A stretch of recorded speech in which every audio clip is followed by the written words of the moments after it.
आप सभी ने अपनी हैंडराइटिंग इम्प्रूव करने के लिए बहुत सारी वीडियो देखी होंगी। जैसे उसमें बताते हैं कि हम कैसे बैठें, कैसे पेन पकड़ें और हम circle, Oval, slanting line, straight line etcetera की प्रैक्टिस करें तो उससे हमारा हैंडराइटिंग इम्प्रूव हो जाएगा। लेकिन उसके बावजूद भी हमारा हैंडराइटिंग इम्प्रूव नहीं होता।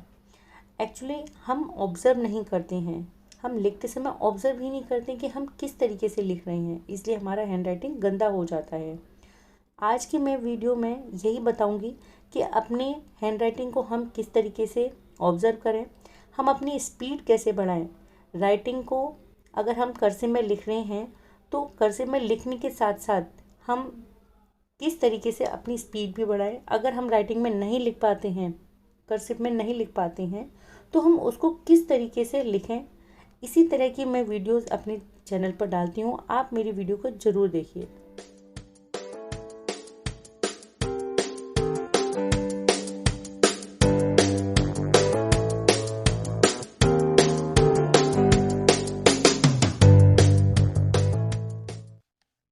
आज मैं आपको बताऊंगी कि अब हम अपना राइटिंग कैसे ऑब्ज़र्व करें कि हमें अपना राइटिंग किस तरीके से हम सुधारें, हमें कहाँ ध्यान देना चाहिए। हम अगर पेरेंट्स हैं तो हम अपने बच्चों पे किस तरीके से ध्यान दें, या हम अपनी इतने समझदार हैं कि हम समझ सकें कि हम कहाँ गलती कर रहे हैं ऑब्ज़र्व करते हुए। तो हम अपने राइटिंग को किस तरीके से इम्प्रूव कर सकते हैं। आज आपको छोटी छोटी चीज़ें ऐसी जो आपको आज तक किसी ने नहीं बताई होंगी, और ये मैं गारंटी के साथ कह सकती हूँ क्योंकि मैंने आज तक किसी भी चैनल पर इस तरीके की चीज़ें नहीं देखी हैं। आप एक बार देखिए। मेरा कहने का मतलब ये नहीं है कि वो अच्छे नहीं है या मैं अच्छी हूँ, ऐसा कुछ नहीं है। लेकिन मेरा कहने का सिर्फ मतलब ये है कि आप इस वीडियो को पूरा देखिए, डिटेल में ध्यान से, विदाउट स्किप करे देखिए। देखिए आज मैं डिटेलिंग से, मतलब जो आपने आई थिंक शायद सुना भी नहीं होगा, इस तरीके की चीज़ें हैं। देखिए बच्चे जब लिखते हैं, और एक ये भी चीज़ मैं बोलना चाहूँगी कि ये उन लोगों के लिए है जिनका राइटिंग गंदा है। ऑलरेडी जिनको कर्सिव में सब कुछ प्रॉपर तरीके से लिखना आता है, ये वीडियो उनके लिए नहीं है। तो अब सपोज आप का बेटा है या आपका बेटी है और उसका राइटिंग गंदा है, तो सबसे पहले आप ये ध्यान दीजिए कि वो पेंसिल किस शेप में चला रहा है। मतलब शेप से मतलब है, जैसे आपने ए लिखा है तो बच्चा आपका ए ऐसे तो नहीं बना रहा। अगर ऐसे बना रहा है तो अभी तो ठीक है, वो छोटा है, और जब बड़ा हो जाएगा तो ये जब हम जल्दी में लिखेंगे तो ये यहाँ पर राइटिंग इसीलिए गड़बड़ होता है कि हम उसको पहले ध्यान नहीं देते हैं। अगर आप बड़े हैं तो आप अपने आप ध्यान दीजिए, उस हैबिट को चेंज करिए, तो आपका राइटिंग अपने आप इम्प्रूव हो जाएगा। अब जैसे बच्चे ओ लिखते हैं, मैंने ये देखा है, बच्चे ओ लिखते हैं वो ऐसे करके ऐसे कर देते हैं, और जबकि हमें लिखना कैसे होता है, इस तरीके से। तो बाद में बनावट सेम आएगी, लेकिन अगर आप इसको ऐसे और ऐसे करेंगे तो ये सही नहीं है। ये मेरे हिसाब से तो गलत है। राइटिंग गलत यहाँ पर ही होता है।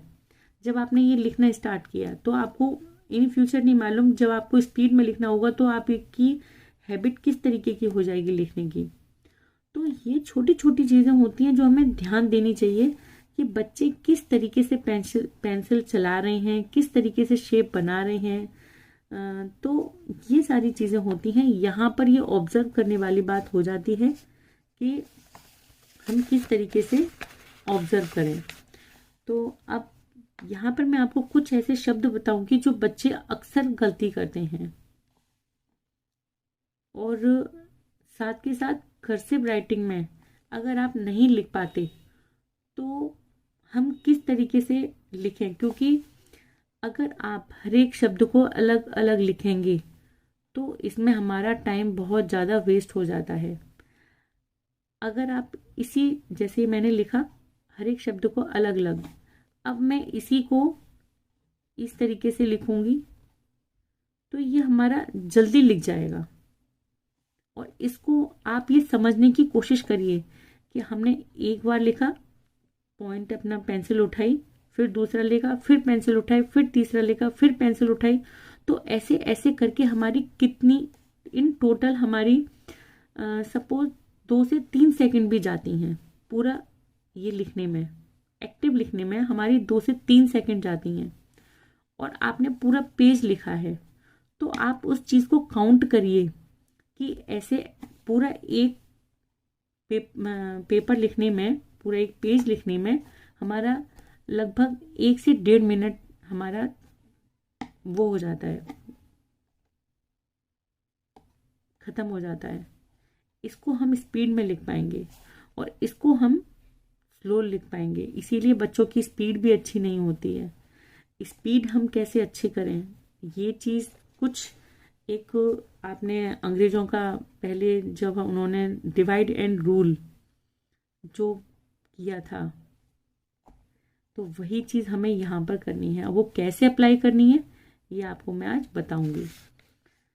थोड़ी सी डिटेलिंग वीडियो है लेकिन समझने वाली है, बहुत अच्छी वीडियो है, और इसका कंटेंट मुझे ऐसा लगा कि आप लोगों को बहुत हेल्प करेगा अपना हैंड राइटिंग इम्प्रूव करने में, इसलिए मैं थोड़ा सा डिटेल में बता रही हूँ कि आपको किस तरीके से करना चाहिए। 2 चीज़ें हैं यहाँ पर, हमें स्पीड कैसे बढ़ानी है और राइटिंग को ऑब्जर्व कैसे करना है।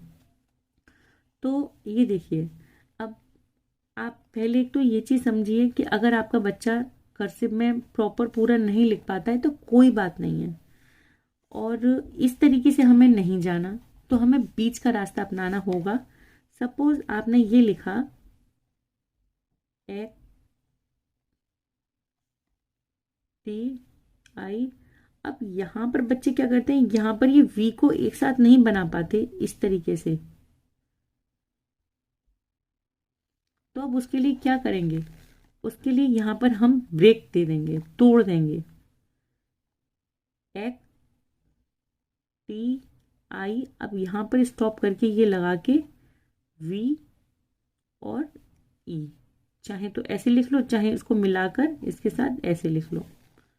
अब यहाँ पर ये टूट गया, ये जब कंटिन्यूटी में लिखते चले जाते हैं तो ये कर्सिव हो गया, और इसको हमने ब्रेक कर दिया तो ना तो ये कर्सिव रहा और ना ही ये प्रिंट फॉन्ट रहा। इसको प्रिंट फॉन्ट बोलते हैं, इसको कर्सिव बोलते हैं। तो हमें बीच का रास्ता अपनाना है कि हमारा राइटिंग, इससे एक तो पहली चीज़ क्या होगी, हमारा राइटिंग गंदा नहीं होगा, क्योंकि यहाँ पर इस तरीके से जब बनाते हैं तो बच्चों का राइटिंग कई बार ऐसा होता है गड़बड़ हो जाता है। तो इस चीज़ को हमें ध्यान में रखते हुए कि हमारी राइटिंग में गलती कहाँ हो रही है, आपको ये ऑब्जर्व करना होगा कि हमारा कौन सा शब्द ऐसा है जो हमारी राइटिंग को गंदा कर रहा है। एक ये है, और एक आता है जनरली बहुत बच्चे गलती करते हैं डब्लू के साथ आर बनाने में।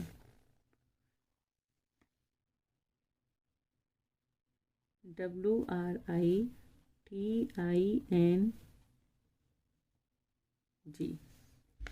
जैसे राइटिंग लिखा आपने, अब राइटिंग में ये तो कर्सिव में लिखा जाएगा, ठीक है। अब कर्सिव में अगर इसे आप लिख रहे नहीं लिख पा रहे, आपका आर इसको आपको बनाना नहीं आ रहा, तो यहाँ पर आप ब्रेक कर दो, RITING। आपको सिंपल इस तरीके से लिखना है। इसमें और इसमें ज़्यादा डिफरेंस नहीं है, दोनों ही देखने में बहुत सुंदर हैं। बस यहाँ पर हमने क्या करना है, इसको ध्यान में रखते हुए, इस चीज़ को आप ध्यान में रखिए कि आपको जल्दी भी लिखना है और जहाँ पर आपका राइटिंग गड़बड़ होता है वहाँ पे ब्रेक कर देना है। ये डिवाइड एंड रूल है, उन्होंने डिवाइड एंड रूल किया था, हम डिवाइड एंड राइट लिखेंगे। डिवाइड, तोड़ो और लिखो। अब इसमें क्या होगा, हम स्पीड में भी लिखेंगे, हमारा राइटिंग भी इम्प्रूव रहेगा, हमारा सुंदर भी रहेगा, और हम अच्छे से भी लिख पाएंगे। उसमें हमारा राइटिंग गंदा नहीं होगा, स्पीड में भी हो जाएगा। कहने का मतलब मेरा ये है। तो आई थिंक आपको समझ में आ गया होगा। इसी तरीके के बहुत सारे शब्द होते हैं, ये 2 शब्द नहीं है। जैसे आता है एक्स, एक्स लिखने में बहुत ज़्यादा डिफिकल्टी आती है बच्चों को। PI, अब इसको अगर हम कर्सिव में लिखेंगे तो इसको इस तरह से लिखेंगे। अब इस तरीके से बच्चों को लिखना नहीं आता, तो आप इसको ऐसे तोड़ो और ऐसे लिख दो।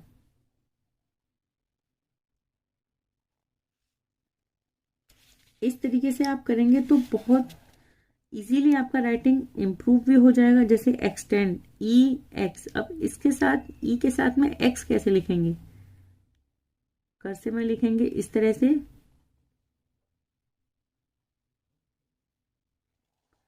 अगर अब ई के साथ में आपको दिक्कत हो रही है तो इसको ऐसे लिख दो,